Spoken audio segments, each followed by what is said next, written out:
Well, if you look for a job recently, then you know that a background check is often part of the process. Nikki San Miguel from Workforce Solutions is here today to explain exactly how that works. So most of us think of background checks and we just think of like criminal records or criminal history. That's normally what people think when they hear a background check. And a lot of us think, oh, I'm fine. I don't have, never been arrested or, but that's not necessarily the case. Actually, background checks are the collection and inspection of public or private records.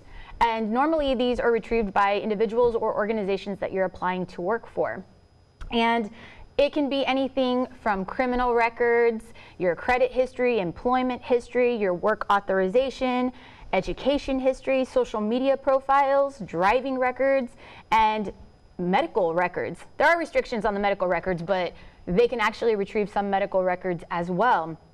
So just a quick list of things you might want to do to make sure that you're prepared for a background check. You want to make sure that you clean up your social media profiles.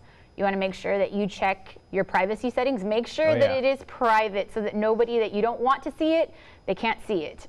You want to keep good records. And when we say good records, keep your old resumes, keep digital copies of your academic history, of your past your academic history and your past employment.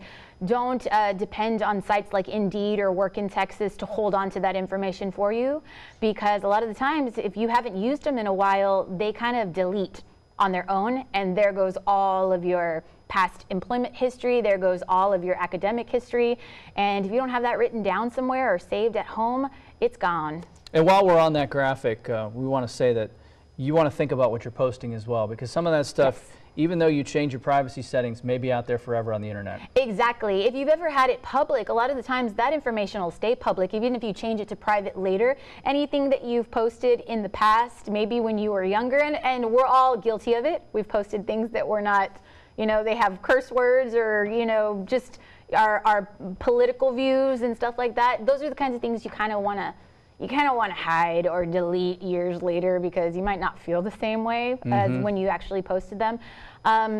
Also, make sure that you're being honest on your applications and in person whenever you're questioned about your background. You just want to make sure that you're as honest as possible, because sometimes, like I said, it's not necessarily about your criminal history. It could be about anything. And make sure that you let your professional references know that they might be contacted. Yeah, because there's nothing like a surprise from your past. Absolutely. When you haven't been informed about it, right? Exactly, and they're kind of like, who? I'm sorry, who are you calling about? Exactly. It's always a good idea to use references that you know are going to be good references, too. Absolutely, that are going to say something really nice about you. So you want to make sure that, they're going to say, oh, no, she didn't get arrested. She didn't do that. You want to make sure they're going to say good things about you, obviously. All right, good information, Nikki. Thanks for being here. Thank you for having me.